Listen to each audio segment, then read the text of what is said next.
चिड़िया अनेक बार उस घोंसले में आते और आकर चले जाते थे।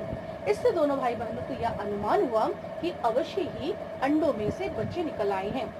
अब दोनों भाई बहन घबरा उठे कि अगर इन बच्चों को ठीक से चारा पानी नहीं मिलेगा तो वे बच्चे जो हैं भूखे मर जाएंगे। क्योंकि उन्हें ये चिंता होने लगी कि बेचारी चिड़िया इतने सारे दाने कहाँ से ढूंढ कर लाएगी, इतने सारे दाने वो कहाँ से लेकर आएगी, उसे कहाँ मिलेगा। अगर वो सही तरीके से दाने लाकर अपने बच्चों को ना खिला सकी तो उसके बच्चे चू चू करके भूखे प्यासे मर जाएंगे। अतः दोनों भाई बहन ने ये निर्णय लिया, ये तय किया कि वे वहाँ पर कांडनेस पर क्या करेंगे, दाना वो रख देंगे, ठीक है, पीने के लिए पानी दाना वो रख देंगे। और साथ ही श्यामा को ये चिंता भी होने लगी कि धूप भी तो आजकल बहुत कड़ी है, क्योंकि गर्मी का समय है, तो उन बच्चे जो हैं उन बच्चों को धूप लगती होगी, अतः उन बच्चों को धूप से भी बचाना जरूरी है। तो दोनों भाई बहन इसे लेकर काफी चिंतित थे और वे दोनों भाई बहन उन चीरा चिड़िया और चिड़िया के बच्चों के लिए अब कुछ करना भी चाहते थे। वे उनके मित्र बने हुए थे, वे उनके दोस्त बनकर उनके लिए कुछ करना चाहते थे, उन्हें सहायता प्रदान करना चाहते थे। ठीक है, इतना हम लोग देख चुके हैं अपने पिछले वीडियो में। अब हम आगे पढ़ते हैं, देखते हैं आगे क्या है। इस मुसीबत का अंदाजा करके page number 14 number page second वाला पैराग्राफ से मैं शुरू कर रही हूँ। इस मुसीबत का अंदाजा करके दोनों घबरा उठे। दोनों ने फैसला किया कि कागज पर थोड़ा सा दाना रख दिया जाए। श्यामा खुश होकर बोली, तब तो चिड़ियों को दाने के लिए कहीं उड़कर न जाना पड़ेगा ना, क्योंकि चीरा और चिड़िया के कष्ट को देखकर उन दोनों को ये चिंता होने लगा कि चीरा और चिड़िया जो है दानों के लिए उन्हें बहुत कष्ट करना पड़ेगा, दानों के लिए उन्हें इधर उधर भटकना पड़ेगा, लेकिन इतना दाना वो इकट्ठा नहीं कर पाएगी, और दाना अगर इकट्ठा नहीं कर पाएगी तो उसके बच्चे जो है भूखे मर जाएंगे। तो श्यामा ने ये सोचा कि अगर हम वहाँ पर क्या करें, दोनों ने ये फैसला किया कि अगर हम वहाँ पे दाना रख दें तो फिर उस चिड़िया को भाग कर इधर उधर उड़ कर इधर उधर जाना नहीं पड़ेगा दाना ढूंढने के लिए। श्यामा ने फिर कहा कि बच्चों को धूप तो लगती होगी। केशव का ध्यान इस तकलीफ की तरफ पहले नहीं गया था। केशव इस बात को सोचा ही नहीं था कि बच्चों को धूप भी लगती होगी। श्यामा के कहने पर अब केशव का ध्यान भी गया कि हाँ भाई, तुम तो सही कह रही हो, बच्चों को तो धूप लगती होगी, कड़ी धूप है अभी, और बेचारे बच्चे जो हैं वो धूप में तड़पेंगे, धूप में उनका चैन खत्म हो जाएगा।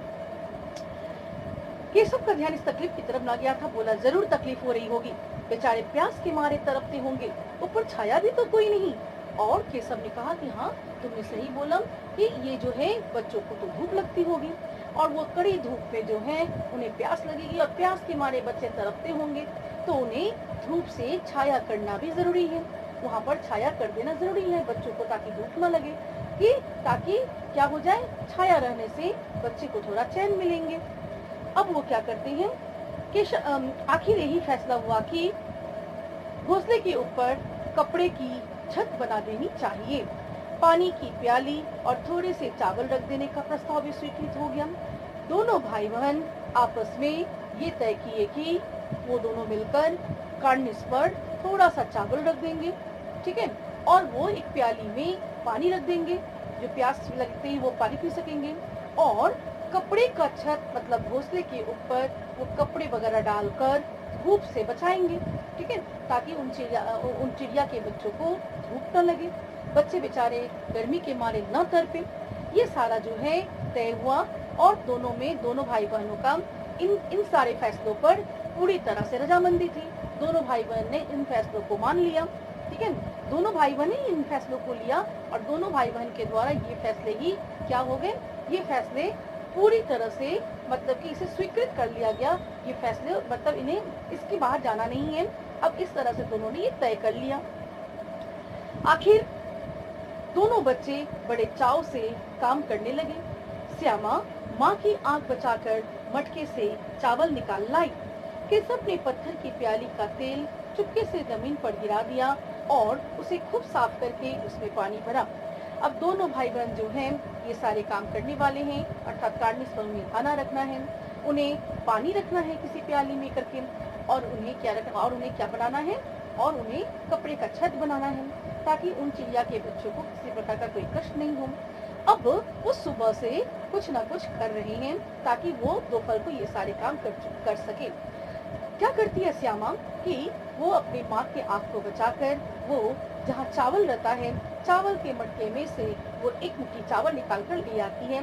चावल के मटके से वो श्यामा जो है बड़ी ही चालाकी से चावल निकाल कर लाती है, ताकि उस और अब माँ की आँख बचा कर ले आती है। क्योंकि माँ अगर श्यामा को ये काम करती हुई क्योंकि माँ अगर श्यामा को वहाँ से चावल निकालती हुई देख लेगी तो माँ उसे छोड़ेगी नहीं, माँ उसे उसकी खूब पिटाई करेगी। तो श्यामा जो है माँ की आँख बचाकर वो वहाँ से चावल निकालती है। चावल निकालकर वो लाकर एक जगह पे रख देती है। केशव भी जो है, केशव क्या करता है, जो मिट्टी के बर्तन में पत्थर की प्याली, केशव जो है वो भी एक पत्थर की प्याली ढूंढता है। जिस पत्थर की प्याली में तेल रखी हुई थी, उस तेल को जमीन पर गिरा देता है। तेल को जमीन पर गिराकर वो पत्थर की प्याली को खाली करता है, किंतु अब वहाँ पे तेल लगा है, अब उसे साफ करने की आवश्यकता है और केशव उस पत्थर की प्याली को खूब अच्छे से साफ करता है ताकि वो वहाँ पर पानी रख सके। और वो पानी किसे दिया जाएगा, ताकि वहाँ से उस प्याली में से, उस पत्थर की प्याली से, पत्थर की प्याली में रखे हुए पानी को वो चिड़िया के बच्चे जो हैं वो पी सके। तो पत्थर की प्याली का तेल जो है चुपके से जमीन पर गिरा दिया और उसे खूब साफ करके उसमें पानी भर लिया। केशव ने भी ये काम कर लिया। अब चांदनी के लिए कपड़ा कहाँ से आए, फिर ऊपर बगैर छड़ियों के कपड़ा ठहरेगा कैसे और छड़िया खड़ी होगी कैसे। अब वहाँ पर क्या करना है, अब उन्हें छाए करना है, ठीक है, क्योंकि चिड़िया के बच्चों को काफी धूप लगती है। तो छाए बनाने के लिए, छत बनाने के लिए, कपड़े का छत बनाने के लिए उन्हें कपड़ा चाहिए, ठीक है। अब जो है कपड़े से भी सिर्फ छत तो बनेगा नहीं, कपड़ों को टिकाने के लिए अब वहाँ पे छड़ी भी चाहिए। छड़ी माने लकड़ी, ठीक है, डंडी की आवश्यकता है। उसी डंडे के सहारे ही कपड़े का छत बनाया जा सकता है, ठीक है। तो फिर बगैर छड़ियों के कपड़ा ठहरेगा कैसे और छड़ियाँ खड़ी होगी कैसे, ये सारी चिंता उन्हें आने लगा कि जो है छड़ी मान लो मिल भी जाए तो छड़ी को पहले खड़ा करना पड़ेगा। छड़ी को खड़ा करने के बाद उसके ऊपर कपड़ा डालना पड़ेगा, कपड़े डालने पर ही और फिर कपड़े भी चाहिए। तो ये सारी बातें उनके मन में आ गया, एक के बाद एक सारी बातें आना शुरू हो गया और वो सुबह से ही एक एक करके सभी वस्तुओं का, सभी सामग्रियों का बंदोबस्त भी करने लगे, ठीक है। सभी वस्तुओं को वो एक एक करके इकट्ठा करने लगे। केशव बड़ी देर तक इसी उधेड़ बुन में रहा। आखिरकार उसने यह मुश्किल भी हल कर दी।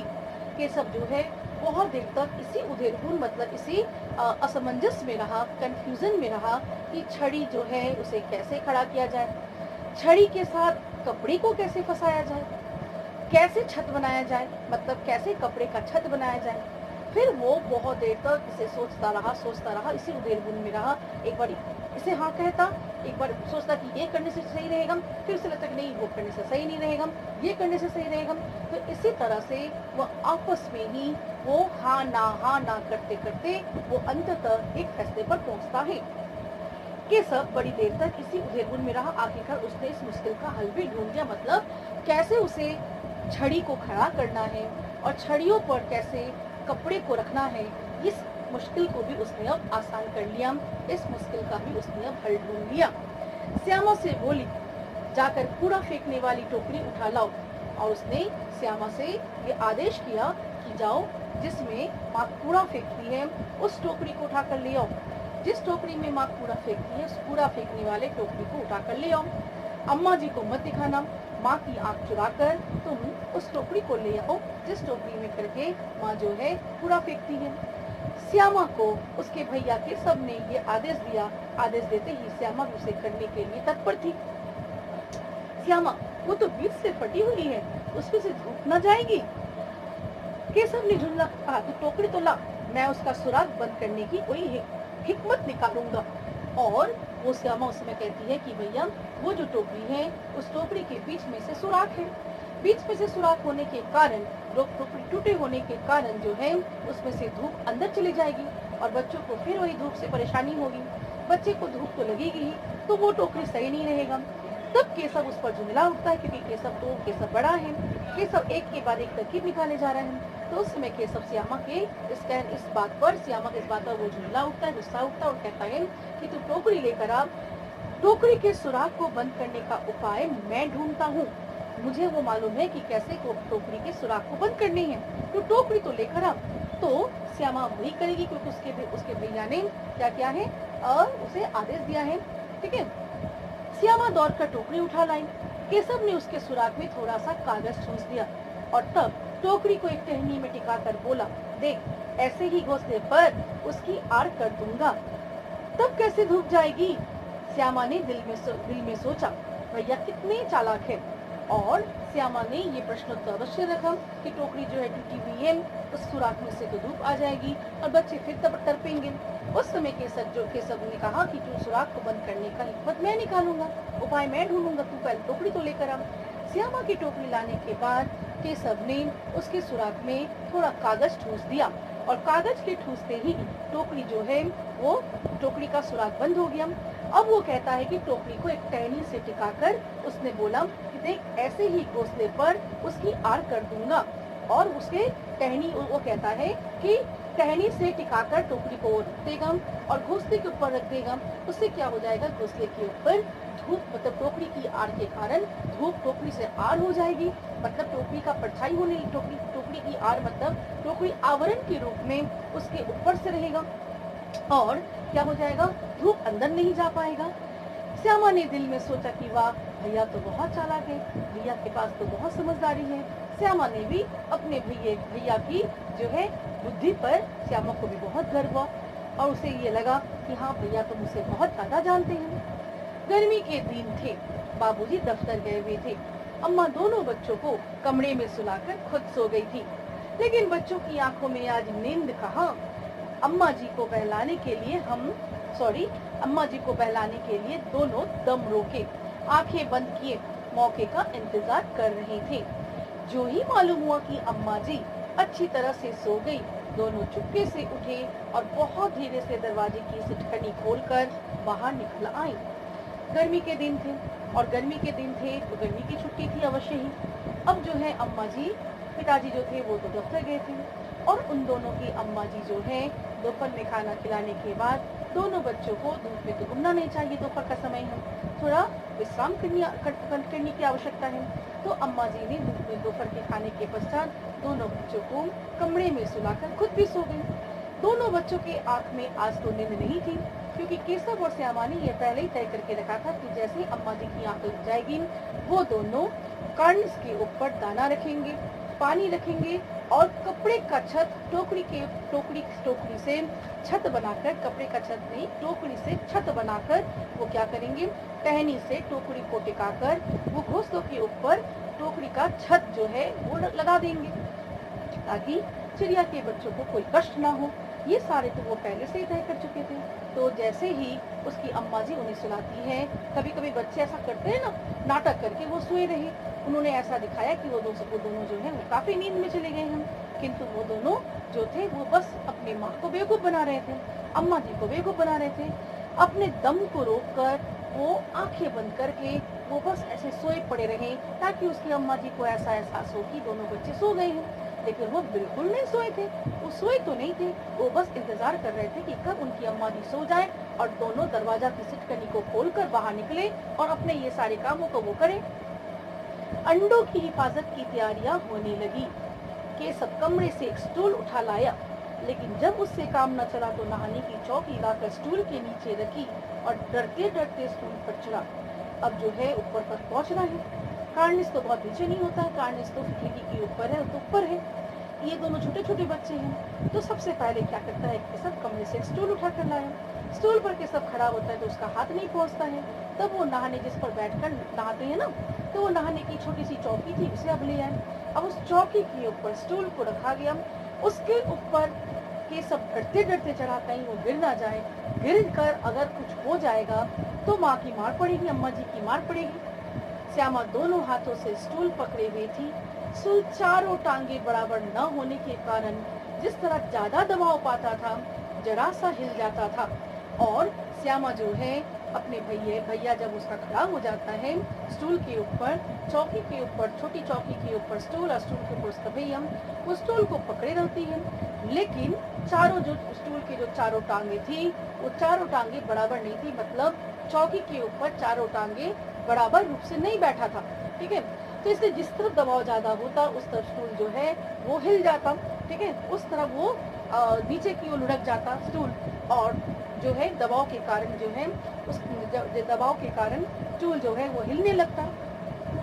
उस वक्त केशव को कितना तकलीफ उठानी पड़ती थी वो उसी का दिल जानता था, और उस समय केशव को सच में कष्ट उठाना पड़ा था, क्योंकि स्टूल के लटक जाने से, स्टूल के टांगों के लटक जाने से केशव बेचारा को भी उस समय अपने को सही रखना पड़ता, नहीं तो फिर वो बेचारा भी गिर जाएगा।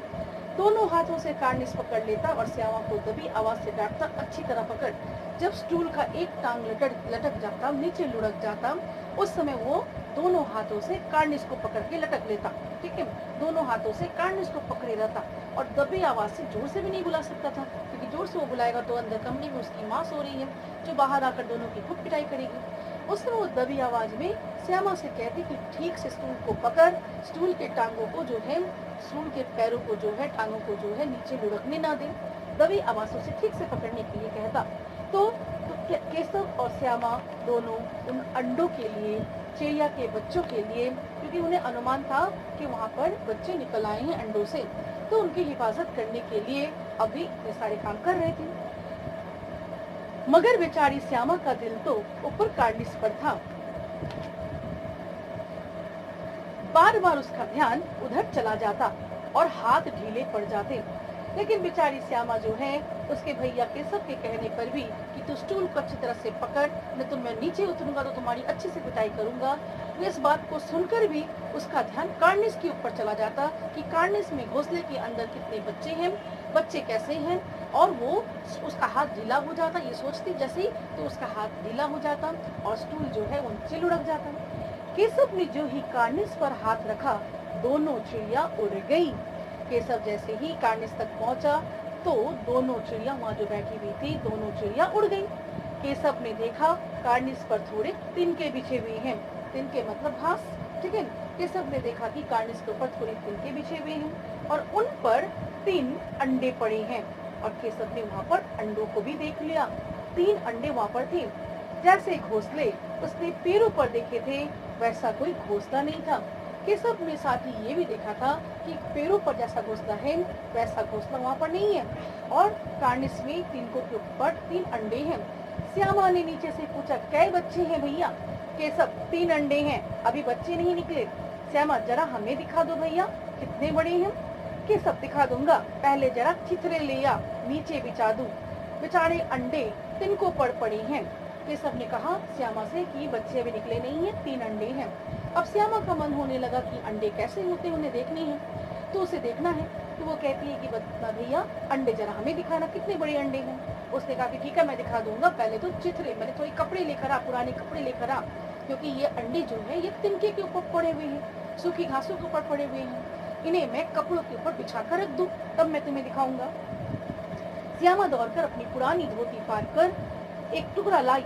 केशव ने झुक कर कपड़ा ले लिया, उसकी कई तह करके उसने गद्दी बनाई और उसे तिनकों पर बिछाकर तीनों अंडे धीरे से उस पर रख दिए।